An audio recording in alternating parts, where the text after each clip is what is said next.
renforcer l'arsenal européen face aux pressions économiques délibérées de ses concurrents.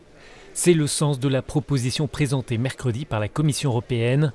L'institution prévoit un ensemble de mesures de représailles contre des États, des entreprises ou des personnalités qui viseraient les pays membres. À titre d'exemple, la Chine a récemment interdit les importations venues de Lituanie car Vilnius continue d'avoir des relations avec Taïwan. Ce nouvel outil pourrait être employé dans cette situation et permettre aux 27 de faire preuve de solidarité lorsqu'un de ses partenaires est ainsi l'objet de coercition. Nous sommes maintenant dans une situation de conflit géopolitique. Et cet instrument nous équipera afin de mieux répondre à ce type de situation. Il indiquera qu'en cas de nécessité, l'Union européenne a les outils pour se défendre contre des pressions économiques. Et cela peut servir comme un dispositif de dissuasion.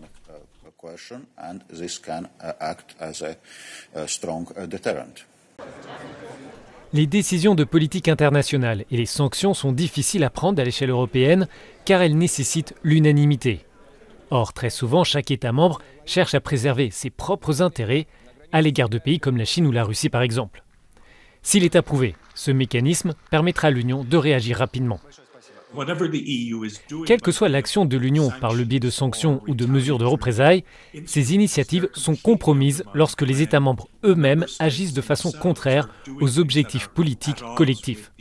Le problème, comme toujours, c'est que les pays membres gardent jalousement leurs prérogatives en matière de politique internationale. La proposition peut compter sur le soutien de la France et de l'Allemagne.